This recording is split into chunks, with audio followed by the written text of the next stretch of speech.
नमस्कार दोस्तों, स्वागत है आप सभी का हमारे चैनल मेट्रो 2664 पे। आशा करते हैं आप सब बहुत अच्छे से होंगे। जैसा कि आप जानते ही हैं, 2 दिन बाद 22 अप्रैल को यमुनोत्री जी और गंगोत्री जी के कपाट खुल जाएंगे और 25 अप्रैल को केदारनाथ जी के कपाट खुल जाएंगे। उसके बाद 27 अप्रैल को बद्रीनाथ जी के भी कपाट खुल जाएंगे दोस्तों। तो आप लोग जानते ही हैं, हमने इस बार चारों धामों के हाईवे आप लोगों को कवर करके दिखाए कि क्या स्थिति है। बद्रीनाथ जी से हमने स्टार्ट किया था और उसके बाद हम केदारनाथ जी, उसके बाद यमुनोत्री और वहाँ से फिर हमने गंगोत्री जी का एक ब्लॉग बनाया था, जिसमें हमने पूरी तरीके से हाईवेज़ की पूरी संपूर्ण जानकारी के साथ डिटेल दी थी और 2023 में हाईवेज़ की क्या कंडीशन है उन सब चीज़ों को हमने दिखाया था। अभी यात्रा से पहले कितना टाइम लग रहा है और यात्रा के बाद कितना टाइम लगेगा वो भी हमने अपनी वीडियोस में बताया था। तो आज अपनी वीडियो में हम आपको चारों धामों की पूरी जानकारी देंगे कि किस धाम की ऋषिकेश से कितनी दूरी है, कौन सा हाईवे सबसे बेस्ट है, कौन सा रूट सबसे बेस्ट रहेगा, किस जाम में कितना जाम लगेगा, कौन से वो पॉइंट हैं जहाँ पे आपको जाम का सामना करना पड़ेगा, और जब यात्रा रनिंग में आ जाएगी तो आपको कितना समय लगेगा धाम तक पहुँचने में, पूरी जानकारी दूंगा। इस बीच में मैं आपको होटल्स की भी जानकारी दूंगा कि आपको कहाँ रुकना चाहिए, पहले दिन कहाँ स्टॉप लेना चाहिए, वो पूरी जानकारी भी मैं आपको आज इस वीडियो में दूंगा। कितना हमारा खर्चा होगा, होटल का क्या चार्जेस है, वो सब भी मैं आज आपको इस वीडियो में पूरी तरीके से समझाऊंगा। तो सबसे पहले हम शुरू करेंगे दोस्तों बद्रीनाथ जी से। तो दोस्तों ऋषिकेश से लगभग 300 किलोमीटर दूर है बद्रीनाथ धाम। बद्रीनाथ धाम जाने के लिए आपको वाया देवप्रयाग, श्रीनगर, रुद्रप्रयाग, कर्णप्रयाग, फिर वहाँ से चमोली, जोशीमठ होते हुए जाना होगा। बद्रीनाथ धाम तक जाने के लिए आपको ऋषिकेश से 6 से 8 घंटे का समय लगेगा यात्रा के दौरान। इस रूट पे जो जाम के पॉइंट है दोस्तों, पहला है आपका श्रीनगर क्रॉस करते ही रुद्रप्रयाग से पहले, जहाँ पे कंस्ट्रक्शन का काम चल रहा है, फिलहाल रोड को चौड़ीकरण का काम चल रहा है। उसके बाद सेकंड जो आपको जाम मिलेगा, जहाँ पे आपको हैवी ट्रैफिक भी मिल सकता है, वो है जोशीमठ से लेकर और आपका जयप्रकाश पुल तक, जो पिछले साल भी लगभग बड़े जाम झेले हैं जिसने। तो वहाँ भी आपको जाम थोड़ा सा मिल सकता है यात्रा के दौरान। अगर आप मॉर्निंग में निकलते हैं बद्रीनाथ धाम जी के लिए तो आपको बहुत ही कम समय लगेगा। आप 6 से 8 घंटे के भीतर बड़े आराम से बद्रीनाथ धाम जी तक पहुँच जाएंगे। पेट्रोल डीजल की बात करूं दोस्तों, अगर आपके पास एक हैचबैक गाड़ी है तो ऋषिकेश से बद्रीनाथ जी तक आने जाने में आपका 45 लीटर पेट्रोल और 40 लीटर डीजल के लग जाएगा। बाकी जाम पे भी थोड़ा सा निर्भर करता है कि आपको रास्ते में कितना जाम मिलता है और आप किस समय अपनी यात्रा शुरू कर रहे हैं, ये इस पे भी बहुत निर्भर करता है। पेट्रोल डीजल पंप की बात करूं तो आपको ऋषिकेश से लेकर बद्रीनाथ जी तक काफ़ी बड़ी मात्रा में पेट्रोल और डीजल के पंप मिलेंगे। तो बद्रीनाथ जी में अगर आपको होटल वगैरह की सुविधा लेनी है तो सबसे बेस्ट तो ये रहेगा कि आप लोग जोशीमठ में रुकें। अगर यहाँ आपको रूम अवेलेबल नहीं होता है तो आपके पास दूसरा ऑप्शन जो है दोस्तों, वो है पीपल कोटी का। पीपल कोटी आपका जोशीमठ से 30 किलोमीटर पहले पड़ता है, मगर वहाँ पे आपको रीज़नेबल रेटों पे बहुत अच्छे होटल मिल जाएंगे, तो आप वहाँ भी रुक सकते हैं। और मैक्सिमम लोग तो दोस्तों वैसे बद्रीनाथ जी में ही रुकते हैं। अगर वहाँ आपको नहीं मिल पाता है होटल तो मैं आपको ये ऑप्शन बता रहा हूँ कि आप जोशीमठ या पीपल कोटी में बड़े आराम से होटल लेके रुक सकते हैं। जोशीमठ में होटल्स का प्राइस मिनिमम 1500 से लेकर 5000 के बीच में रहेगा यात्रा के टाइम पे, जबकि पीपल कोटी में आपको 800 रुपये से रूम मिल जाएगा। और बद्रीनाथ जी धाम में तो आपको लगभग 1500 से स्टार्ट है धर्मशाला और रूम वगैरह। तो दोस्तों मैं अब आपको मामाअर्थ के कुछ प्रोडक्ट के बारे में बताना चाहूँगा। तो पहला है मामाअर्थ का कर्ड स्मूथिंग शैम्पू। दोस्तों इसमें दही है और कैराटीन है। दही आपके बालों को उलझने से रोकता है, बालों को चिकना और मुलायम बनाता है, और कैराटीन आपके बालों को झड़ने से रोकता है, बालों को मजबूत करता है और स्ट्रॉन्ग बनाता है। दूसरा है कर्ड स्मूथिंग कंडीशनर। अगर आप अपने गीले बालों में अपनी उंगलियों की मदद से अपने बालों में इसका प्रयोग करते हैं तो इससे आपके बाल स्मूथ बनेंगे, शाइनी बनेंगे और काफ़ी सुलझे सुलझे रहेंगे। जिस तरीके से आप देखते ही हैं आजकल की भागदौड़ भरी ज़िंदगी में हमारे बाल काफ़ी उलझ जाते हैं, तो वो चीज़ इस कंडीशनर से आपके बालों में नहीं होगी। दोस्तों मामाअर्थ एक प्लास्टिक पॉजिटिव ब्रांड है और इंडियन ब्रांड है। आप इन दोनों ही प्रोडक्ट को मामाअर्थ की वेबसाइट, मामाअर्थ के स्टोर, मामाअर्थ की app, Amazon, Nykaa, Flipkart, purple से परचेज कर सकते हैं। हमारे दिए हुए कूपन का अगर आप यूज़ करेंगे जो है मट्टू 2023, तो आपको इन दोनों ही प्रोडक्ट पे 20% का डिस्काउंट मिलेगा। दोस्तों मामाअर्थ का 2025 तक 10 लाख पेड़ लगाने का टारगेट है। अगर आप भी कोई मामाअर्थ का प्रोडक्ट खरीदते हैं तो कहीं ना कहीं आप भी उस लक्ष्य में अपना योगदान देंगे। दूसरा ब्लॉग था दोस्तों हमारा ऋषिकेश से लेकर केदारनाथ जी तक का, जिसमें हमने आपको ऋषिकेश से सोनप्रयाग तक का पूरा हाईवे दिखाया। अगर किलोमीटर की बात करूं तो ऋषिकेश से सोनप्रयाग की जो दूरी है लगभग 205 किलोमीटर के आसपास पड़ती है, जिस दूरी को तय करने में आपको 4 से 6 घंटे लगेंगे यात्रा के दौरान। रूट की बात करूं तो ऋषिकेश से देवप्रयाग, श्रीनगर, फिर वहाँ से रुद्रप्रयाग से हम डाइवर्ट हो जाएंगे केदारनाथ जी के लिए, फिर तिलवाड़ा से फिर गुप्तकाशी, और गुप्तकाशी से फाटा होते हुए हम पहुँचेंगे दोस्तों आपका केदारनाथ जी यानी सोनप्रयाग तक पहुंचने में हमें 4 से 6 घंटे का समय लगेगा यात्रा के दौरान। अगर आप मॉर्निंग में निकलते हैं तो आपको 4 से 5 घंटे ही लगने वाले हैं ऋषिकेश से सोनप्रयाग तक पहुंचने में, और अगर आप दिन में निकलते हैं तो आपको 6 से 7 घंटे भी लग सकते हैं बड़े आराम से। तो जाम की बात करूँ तो दोस्तों आपको श्रीनगर से लेकर रुद्रप्रयाग के बीच में तो जाम मिलने वाला है ही है, मगर कुंड से लेकर और गुप्तकाशी से फिर आपका फाटा तक, क्योंकि रोड कंस्ट्रक्शन का काम चल रहा है, रोड चौड़ीकरण का काम चल रहा है, तो आपको काफ़ी स्लो ट्रैफिक मिलने वाला है, जिस वजह से आपको समय थोड़ा ज़्यादा लग सकता है गुप्तकाशी से लेकर सोनप्रयाग तक पहुंचने में। मगर इसका मतलब ये नहीं कि रोड खतरनाक है या रोड डेंजर है या अनसेफ है। रोड पूरी तरीके से सुरक्षित है, बस रास्ता थोड़ा स्लो है आपका कुंड से लेकर सोनप्रयाग के बीच में। पेट्रोल और डीजल की खपत की बात करूं दोस्तों तो आपको ऋषिकेश से लेकर सोनप्रयाग तक अगर आप पे हैचबैक गाड़ी है तो पेट्रोल लग जाएगा आपका लगभग 30 से 35 लीटर और डीजल लगेगा आपका 25 से 30 लीटर। ये मैं अप डाउन का बता रहा हूँ आपको ऋषिकेश से लेकर ऋषिकेश तक का।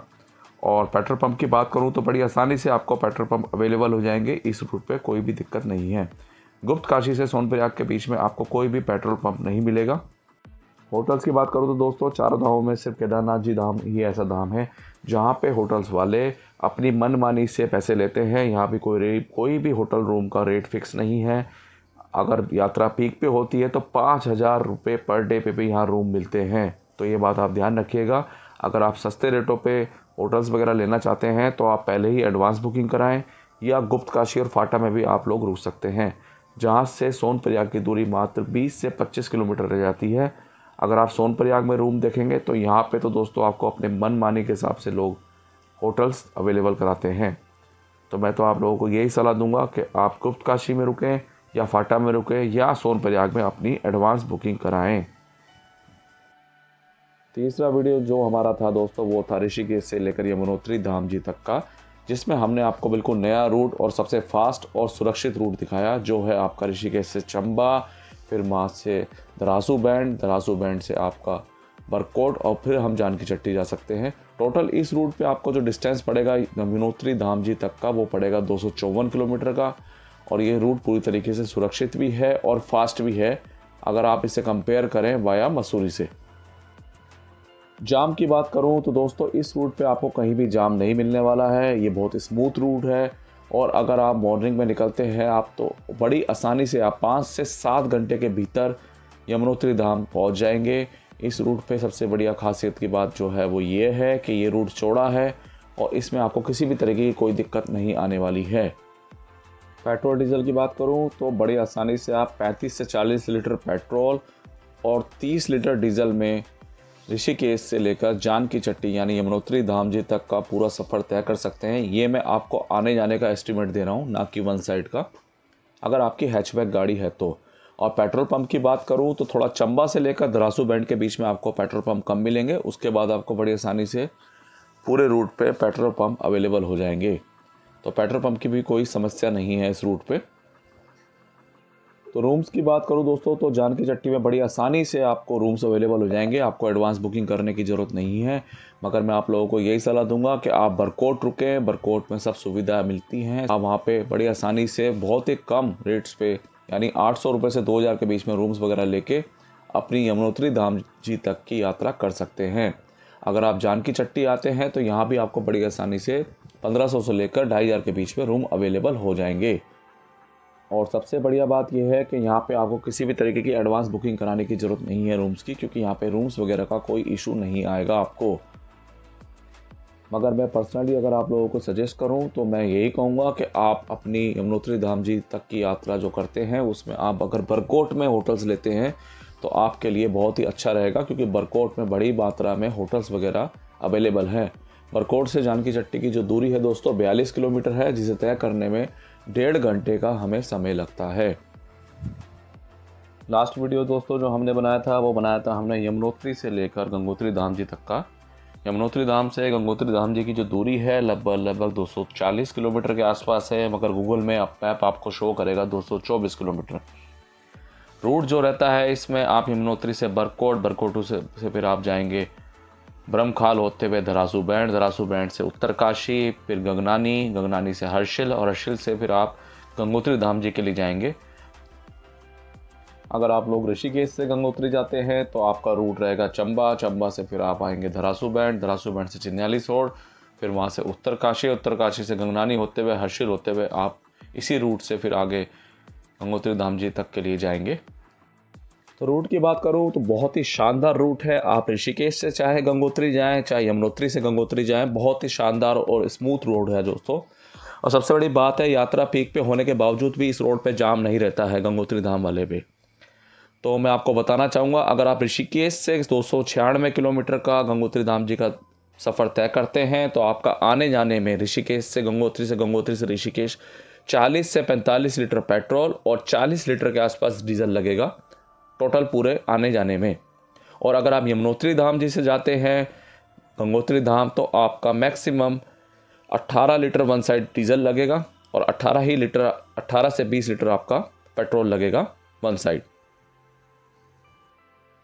रोड कंडीशन की बात करूं तो अगर आप ऋषिकेश से आते हैं तो आपका चंबा के बाद थोड़ा बहुत आपको बीच में काम देखने को मिलेगा और थोड़ा उत्तरकाशी से पहले, मगर बहुत स्मूथ काम है तो वहाँ पे कोई जाम लगने के चांसेस नहीं है। और अगर आप लोग यमुनोत्री से जाते हैं तो राणा चट्टी तक ही आपको खाली थोड़ा रोड ख़राब मिलेगा, उसके बाद बहुत स्मूथ रहेगा आपका ड्राइव पूरा।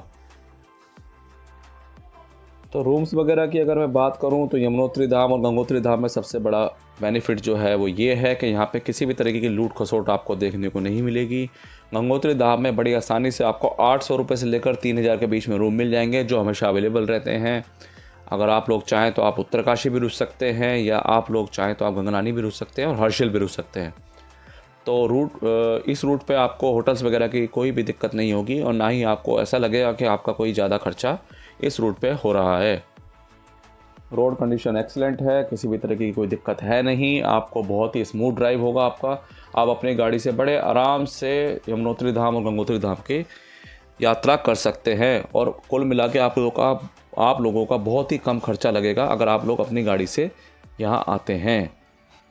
तो ये वीडियो बनाने का दोस्तों मेरा मकसद जो था वो ये बताना था आप लोगों को कि आप अपनी गाड़ी से अगर चारों धाम करते हैं तो बहुत सुरक्षित तरीके से आप चारों धाम के दर्शन कर सकते हैं और बड़े आराम से चारों धामों के दर्शन आप कर सकते हैं।